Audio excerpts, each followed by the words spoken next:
Isabella Guzman, a seemingly ordinary teenager, committed the unthinkable by fatally stabbing her own mother, Yunmi Hoi, in their Aurora home. Fast forward 7 years and the internet brought Isabella back into the spotlight. A video of her court appearance, filled with eerie expressions and haunting stares, exploded on TikTok, thrusting her into the strange realm of online fame. Isabella Guzman was born in June 1995 in the United States, but her upbringing was far from ordinary. At just 4 years old, her parents got divorced, leaving her to reside in Aurora, Colorado with her mother, Yunmi.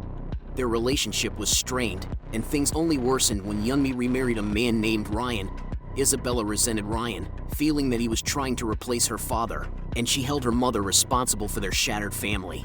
Isabella's upbringing was shaped by the rigid beliefs and customs of her devout Jehovah's Witness family. From a young age, she was immersed in a world where strict religious practices dictated every aspect of her life. The principles taught to her by her parents, though intended to provide guidance and structure, often felt suffocating and oppressive.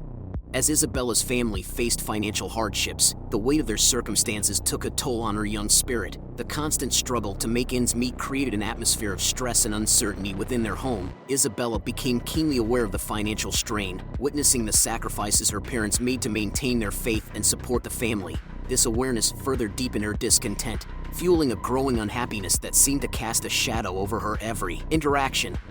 Isabella's once radiant smile became a rarity, replaced by a somber expression that reflected the turmoil brewing within her.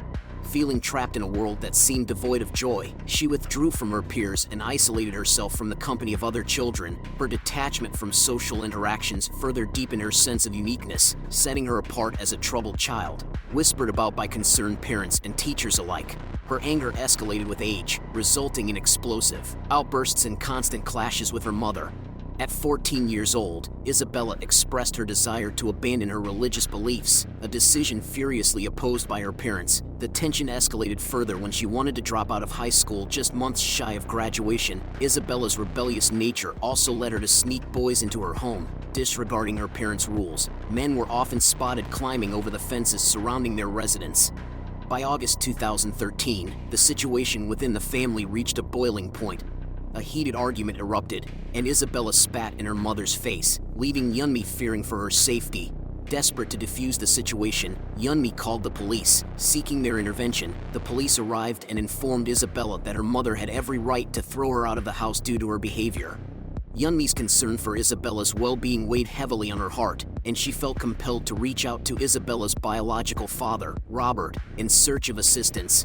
Understanding the potential impact of a father's influence, Yunmi hoped that Robert could help guide Isabella through this challenging phase. Robert, upon receiving Yunmi's call, immediately recognized the gravity of the situation. Determined to make a positive impact, Robert decided to have a conversation with Isabella, hoping to reason with her and help her understand the importance of respecting her parents. With a calm and understanding approach, Robert engaged Isabella in a heartfelt discussion. However, despite Robert's genuine efforts and words of wisdom, Isabella remained stubborn and resistant. Her teenage rebellion seemed to have a strong hold on her, making it difficult for her to comprehend the value of her parents' guidance. Robert felt a mix of disappointment and concern, realizing the challenges Yunmi and Ryan faced in trying to navigate this delicate situation. That evening, after a long day at work, Yunmi returned home and went upstairs to shower, while Ryan stayed downstairs. Tragically, what followed would forever stain the Isabella family's history. Ryan heard screams and loud bangs coming from upstairs. He found the bathroom door locked but saw blood seeping out from beneath it. Panicked, he called 911 and attempted to resuscitate his wife, who lay naked on the shower floor, covered in blood. Yunmi had been brutally stabbed 31 times in the face and 48 times in the neck, with a baseball bat found nearby. The autopsy later revealed a total of 151 stab wounds.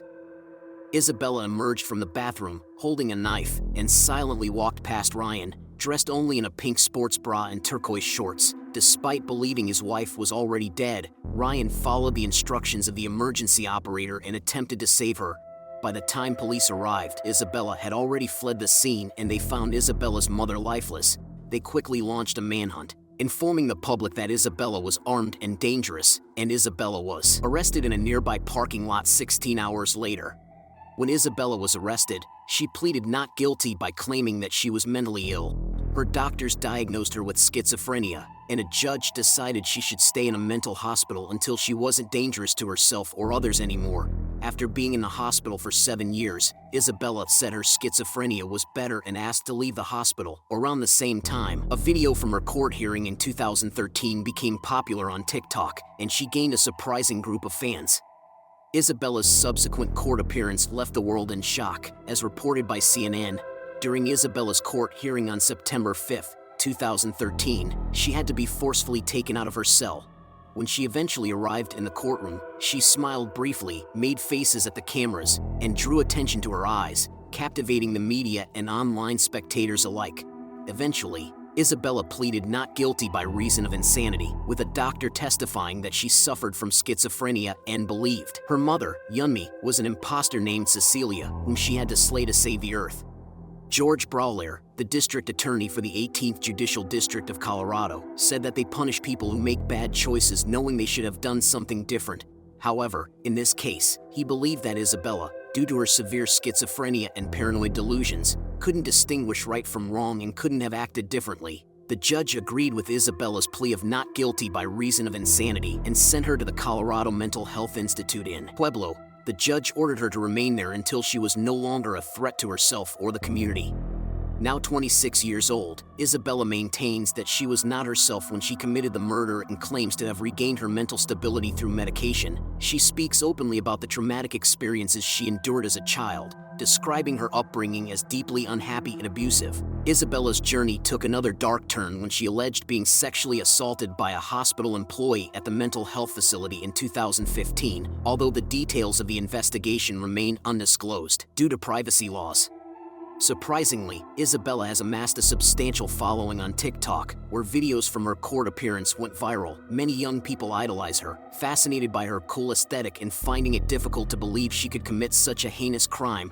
Fan pages, debates, and even romanticized videos using the song Sweet But Psycho by Ava Max have taken the platform by storm. In June 2021, Isabella was granted permission to leave the hospital for therapy sessions. Even though she had a reportedly abusive relationship with her mother, she expressed remorse for the events that took place on August 28, 2013, saying, "If I had the chance to change it or undo it, I would." No matter where one stands on this controversial matter, it is undeniable that Isabella Guzman's story has transformed her into a social media sensation for the worst possible reasons. Her case serves as a chilling reminder of the power and reach of online communities.